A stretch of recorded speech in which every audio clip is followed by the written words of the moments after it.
जय श्री कृष्णा। मैं संध्या शर्मा श्री बांके बिहारी जी के चरणों में कृष्ण कथा के कुछ पुष्प अर्पित करने जा रही हूँ। कृष्ण कथा में आप सभी कृष्ण भक्तों का स्वागत करती हूँ। रुक्मणी जी का पत्र ब्राह्मण ने पहुँचा दिया और श्री कृष्ण ब्राह्मण के साथ तुरंत ही रवाना होकर के विदर्भ देश को आ गए।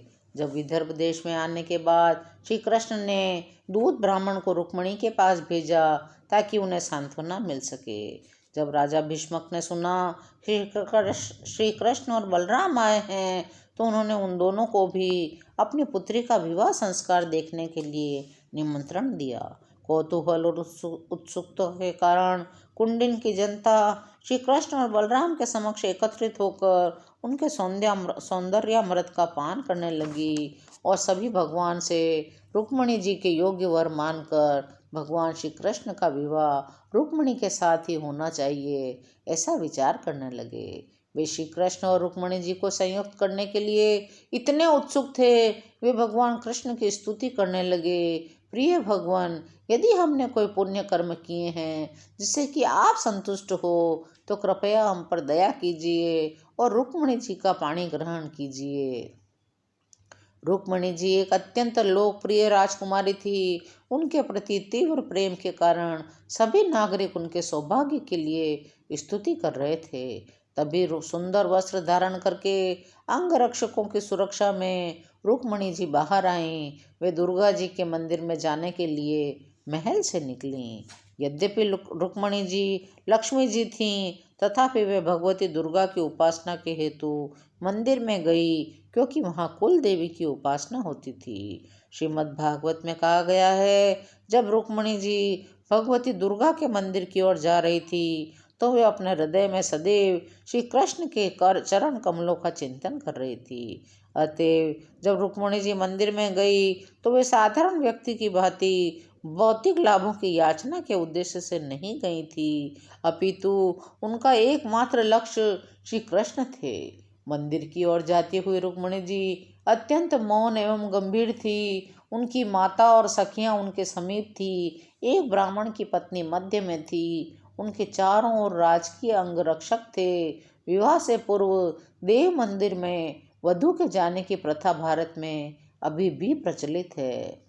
दुंदुभी, शंख, विभिन्न आकार के तुरही जैसे प्रणव, तुर्य और भेरी बज रही थी। सबकी सम्मिलित ध्वनि के न केवल मांगलिक थी अपितु कर्णप्रिय भी थी। सहस्त्रों सम्मानित ब्राह्मणों की पत्नियां भी वहां उपस्थित थी। सभी स्त्रियां सुंदर वस्त्राभूषण धारण किए हुए थी।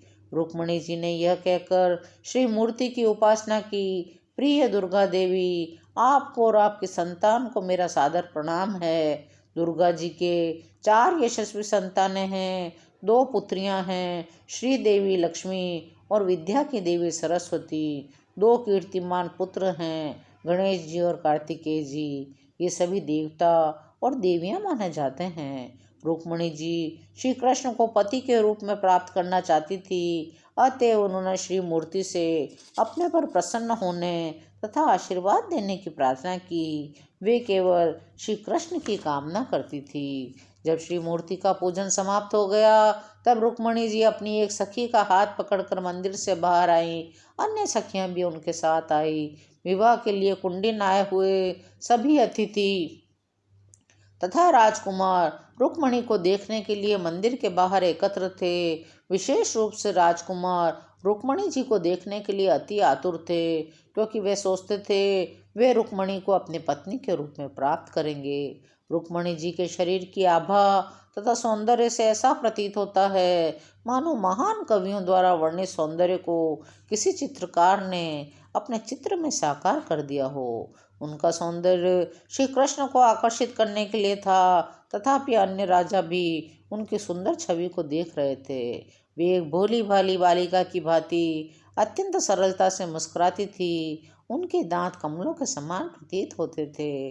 वे आशा कर रही थी श्री कृष्ण किसी भी क्षण उन्हें ले जाएंगे, अतः वे मंथर गति से घर की ओर बढ़ने लगी। उनके पांव राजहंस की भांति पड़ रहे थे। उनके नुपुर मंद स्वर में बज रहे थे। वहां पर एकत्र महान शूरवीर राजा रुक्मिणी के सौंदर्य से इतने प्रभावित हो गए थे, वे लगभग चेतनाहीन थे। जब वे अपने बाएं हाथ की अंगुली का आभूषण ठीक कर रही थी तो उनकी दृष्टि राजाओं पर पड़ी और राजाओं के मध्य ही उन्होंने देखा श्री कृष्ण भी उनमें उपस्थित हैं। यद्यपि रुक्मिणी जी ने पहले कभी श्री कृष्ण के दर्शन नहीं किए थे, तथापि वे सदैव उनका चिंतन किया करती थी। इस प्रकार उन राजाओं के मध्य श्री कृष्ण को पहचानने में रुक्मिणी जी को कोई कठिनाई नहीं हुई। दूसरे राजाओं से श्री कृष्ण को तो कोई प्रयोजन नहीं था, अतः उन्होंने तत्काल रुक्मिणी को अपने रथ पर बिठा लिया। श्री कृष्ण का रथ गरुड़ के चित्र वाली ध्वजा से युक्त था और वे निर्भय रूप से रुक्मिणी को ले जाने लगे।